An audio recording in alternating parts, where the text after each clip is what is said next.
So just recently I got my hands on the newly released Saints Row game. Now before any confusion occurs, this game is not a sequel to Saints Row 4 but instead a reboot of the entire franchise. I thought I'd give my 2 cents on the game and give you all a review, or at least whoever's watching, a review of what I've played so far. I should also mention that, without a doubt, spoilers alert, so you might want to click off now if you do intend on playing the game for yourself. The game starts off with a cutscene that looks straight out of a Hitman game, and we are already greeted with a character by the name of Antonio. He gets let in by the security, all that blah blah blah, and finally you get to create your own character. I of course done what would piss off most of the world and created Andrew Tate. Because why not? After you create your character, you go party and subsequently end up in a ditch getting buried alive. I should probably also mention, you can now unblur your nipples in create a character. Just thought I'd let you know that. After all them cutscenes, you finally get to play up. No, never mind, more cutscenes. You get transported a few months back in time to when you first start working for the Marshals, which is the police / army in your area. You end up capturing this Mexican looking fella called the Nawali, just to end up not getting a bonus that you definitely deserved. Finally, after that mission, you get introduced to your crew. There's Kevin, a gay looking hippie fella who doesn't know what the fuck a shirt is.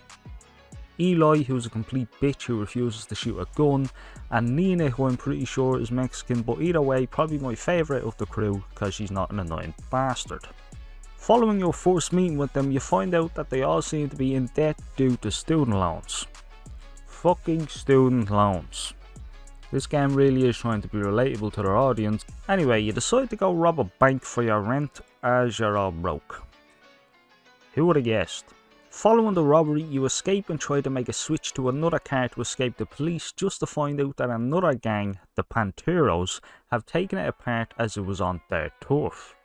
Nina is a part of this gang but later quits to obviously form the Saints with you. You fight off the Panteros, get chased by the cops, almost get caught until Nina saves you on a bridge to drive you safely, and that's the mission complete. The next mission up is once again with the Marshals, where you sent out with JR, a character that becomes more important later on. You track and observe a convoy which eventually leads to a shootout, which leads to you retrieving some stolen museum goods that get you a promotion to protect that museum. Next mission up, we need to help out JR as he calls you to retrieve some car parts that were stolen from him by the gang, the Idols. Kevin is a part of this group, but just like Nina, eventually quits them to join you. You retrieve the car parts, kill a bunch of idols, and JR somehow builds an entire garage in about less than 10 seconds, which is cool, I suppose.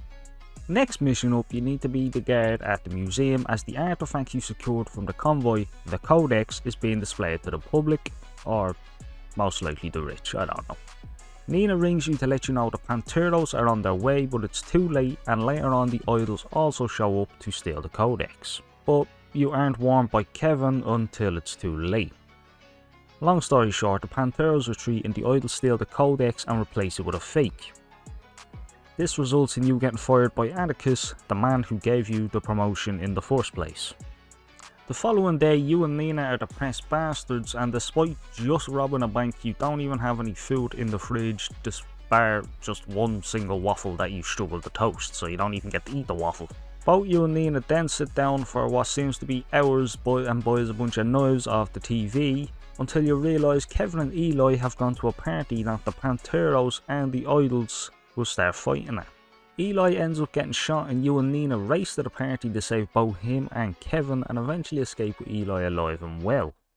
When you get home, your character gets the bright idea to make his own gang, later known as the Saints, and the crew all agree. Eventually. Eli was a bit of a bitch about it. Next mission requires you to get ownership of an abandoned church, a nod from the original series, from some bloke named John Bland. With an E at the end of it because you can't be that fucking bland now, can you? He refuses to give it up, but after some elite terrorist methods such as drifting, driving towards oncoming traffic and jumping over ramps, he finally gives you the deed for the church. You find a way in, open the door for the crew, mow down some idol who show up, then a cutscene happens where you come up with the name for the crew and find your gang logo. To speed up some things in this review, I'll go over the rest of the missions I've played so I don't bore you, assuming you're still actually watching the video if you even clicked in the first place. You get JR to join the Saints. I opened a toxic waste disposal unit for some fucking reason. Nina gets her prized possession stolen by Sergio, the leader of the Panteros, her car, and is fucked off a cliff to blow up. Kevin then gets kidnapped, or man-napped if you want to say that, after a gym session by the idols, so you have to have a bar fight, drag some bloke around in a shitty porta potty in a similar fashion to how Mauro drags Carlos around the dirt with a chain around his neck in Saints Row 2. That got dark. Carlos didn't deserve that, man. You eventually save Kevin from being blown up on a tourist sign and proceed to kill a bunch of idols as revenge after fucking wingsuiting down from the sign. Where the fuck the wingsuits came from, I will never know. You and Nina decide to blow up the Panteros factory where they make their own cars, and it is also where I get beaten up by big women with big fucking hammers. Interesting. Next up, you get sent to an island to murder a bunch of cunts on livestream, similar to Professor Genki in Saints Row 3, in order to find recruits for the Saints. After this, you bust the Nahualli out of prison to help you out with a train heist for a shit ton of money so you can pay your recruits. After this, you are tasked with getting donuts for the next team meeting, in which you are subsequently put on a kill list for a hefty bounty, so everyone around you tries to kill you. Weird mission, but it does give birth to this phenomenal sentence. I am not dying at the donut shop. You've planned a lovely day out for activities for you, Nina, Eli, Kevin and the Nahualli, which eventually turns into a day of vandalism and murder. So yay, finally the heist is upon you. The Nahualli brutally murders Sergio and the train crashes, leaving you all with money, but no recognition, as the train heist is seen to have been done by the Nahualli and not the Saints. After becoming richer, you decide to put your mark on the fat of the land by stealing the codex from the idols and then giving a speech to your recruits afterwards. To finish off my multiple hour session, I finalised my look of Andrew Tate the best I could and went the fuck to bed, as I had work the next day. So that pretty much wraps up the playtime I have of the game so far. Now time for talking. Or more talking, I should say.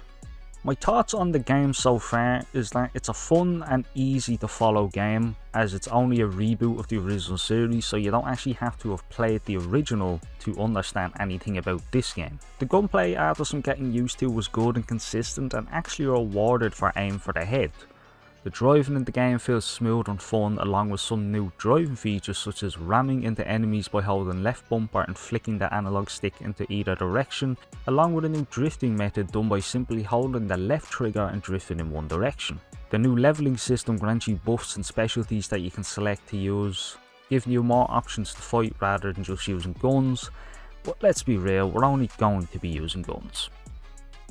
The trusty old phone is back as usual with an updated look, and there are gun specialists you can unlock by completing certain challenges with said gun.